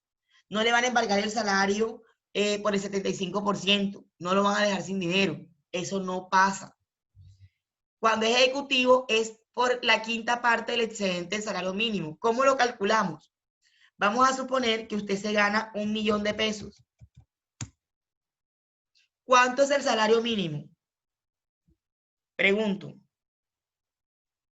877.802 pesos. Ok. Este es el salario mínimo. ¿Cuánto es el excedente del millón al salario mínimo? ¿Qué debo hacer yo? Una resta para saber en cuánto se excede mi sueldo. O sea, yo tengo 122.000 pesos excedidos del salario mínimo. Lo que quiere la norma es que a usted no le toquen su mínimo, que se lo dejen quietecito, para que usted pueda vivir. Entonces, sobre esos 122.000, yo aplico la quinta parte. ¿Qué es la quinta parte de algo? La quinta parte de algo es el 20%, porque 100 entre 5 es 20. Entonces, esto por el 20%. Quiere decir que un embargo ejecutivo para un empleado que se gana 1 millón de pesos va a llegar por 24.439 pesos mensuales. Así él deba 10 millones, 15 millones, 6 millones, 7 millones. Ese es el valor máximo que le pueden descontar sobre 1 millón de pesos. ¿Por qué se hace la salvedad? Porque de pronto usted, como empleado, ha sido embargado y su jefe le descuenta la mitad. Y usted, como no sabe, su jefe le dice, no, pero es que aquí llegó el embargo y dice que es la mitad. Usted tiene todo el derecho a reclamarle al juez que su embargo no puede ser por la mitad, porque su embargo lo limita la norma de acuerdo con el artículo 155 hasta la quinta parte del excedente del salario mínimo. ¿Está claro? ¿Preguntas allí? ¿Dudas?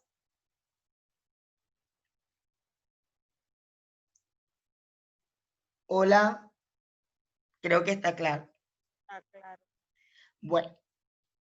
Ahora, en cuanto a los embargos de alimentación, que ese es otro nivel, que son para tus hijos o tus padres, porque también te pueden demandar. Alimentación. Está bastante interesante. Señora. Ese sí está bastante interesante. ¿Qué cosa? Ese que va a explicar ahora. Ah, ok.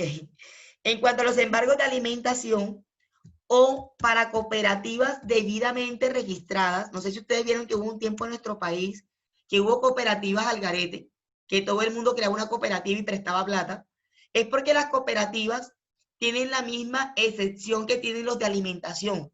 Son los únicos embargos que pueden ser aplicados hasta un 50% y sobre todo tipo de salario, es decir, hasta sobre el salario mínimo. O sea, no importa que usted se gane el mínimo, ahí aplica, el juez puede ordenar hasta el 50%, sin ningún problema. ¿Por qué? Porque es que son los derechos del menor y prevalece antes que nada que el menor necesita alimentarse, vestirse, entonces requiere del dinero del papá o de la mamá, porque las madres también podemos ser embargadas. Entonces, el límite ahí sí la norma permite en su artículo 156 del Código Sustantivo de Trabajo que este tipo de embargos sean hasta por el 50%. Es decir, que si usted se gana el mínimo, a usted lo pueden embargar por el 50%.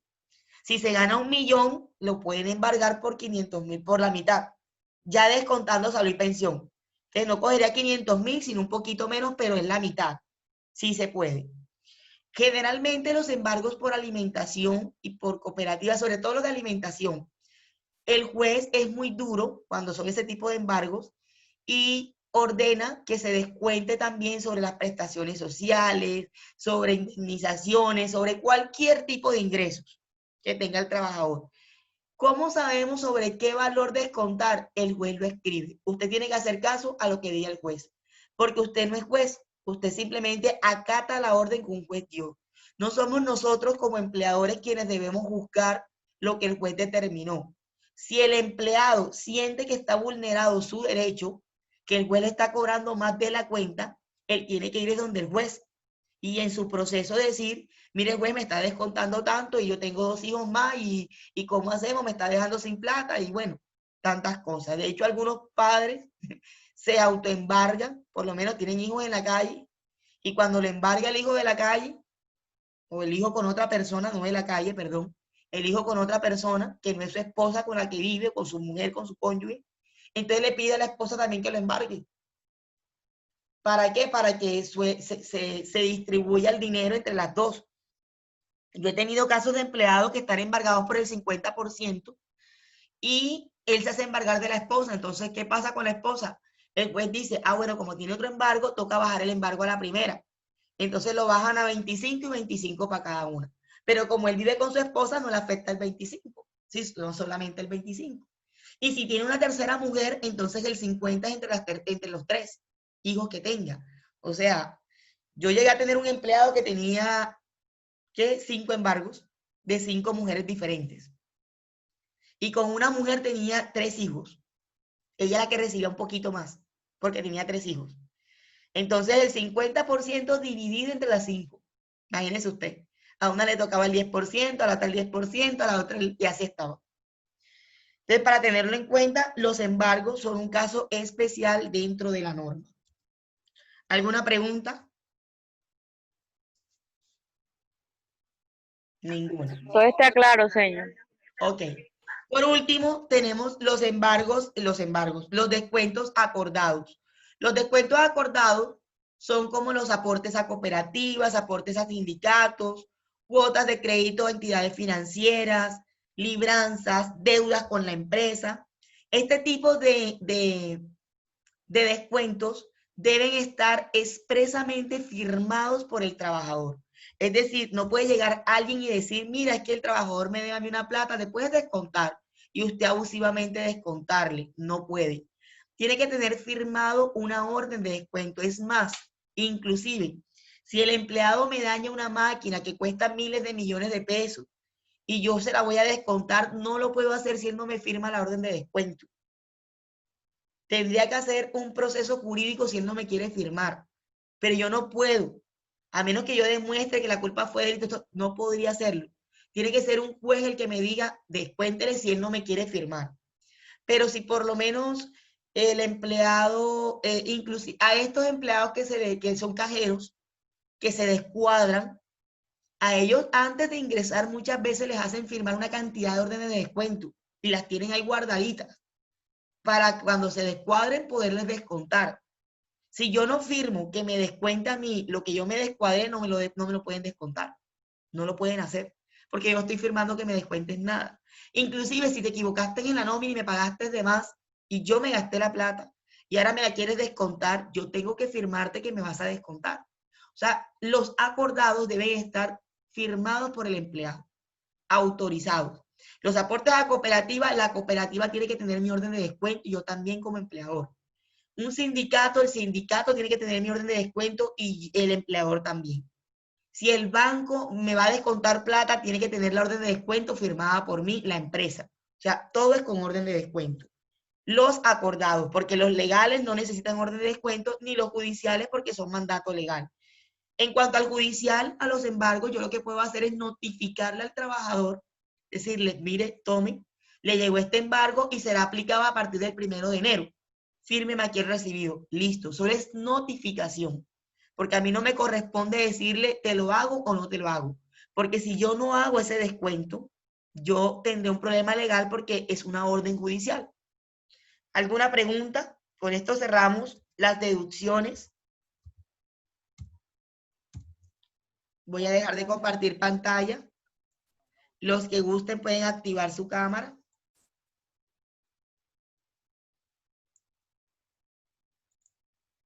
¿Alguna pregunta? ¿Alguna inquietud? ¿Alguna duda? ¿Quedó claro?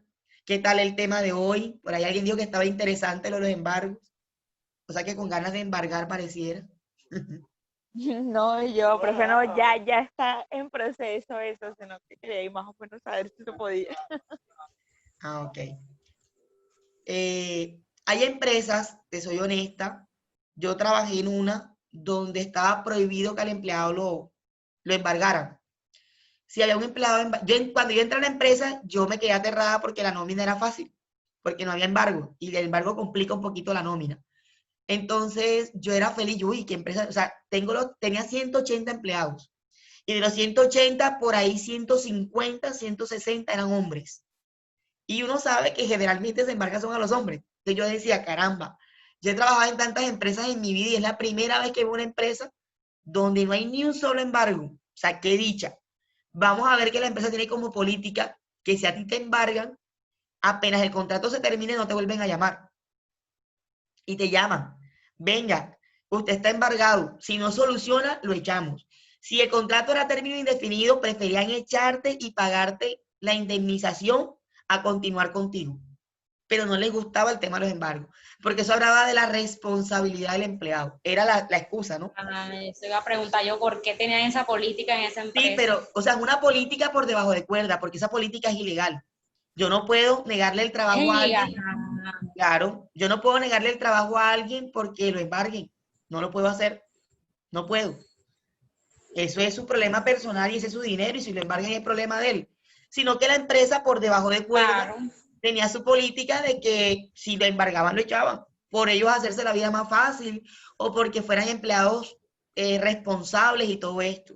Inclusive embargaron a uno por un problema de multas de tránsito y la empresa le prestó la plata para que pagara con tal de no tener la multa. O sea, era una empresa bastante, digamos que el jefe, el gerente, el dueño, los dueños son muy honestos y procuran que sus empleados también lo sean. Entonces, digamos que los enseñan.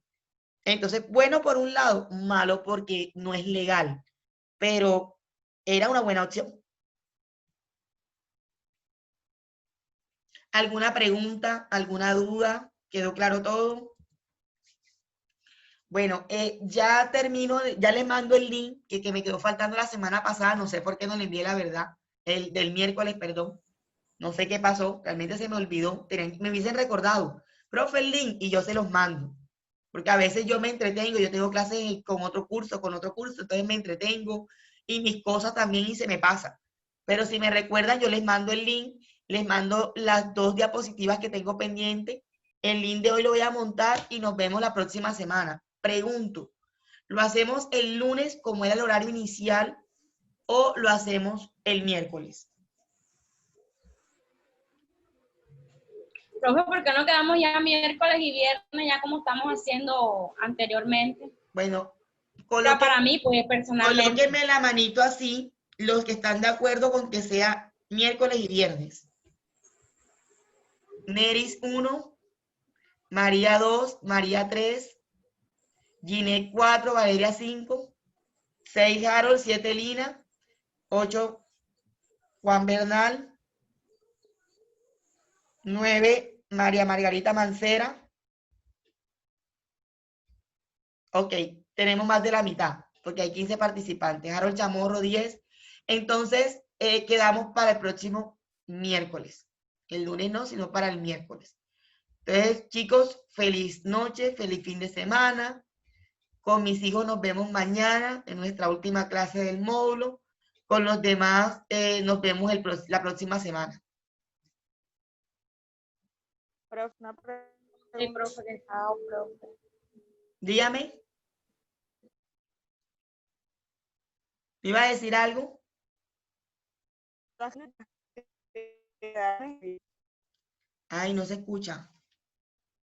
Que si las clases van a quedar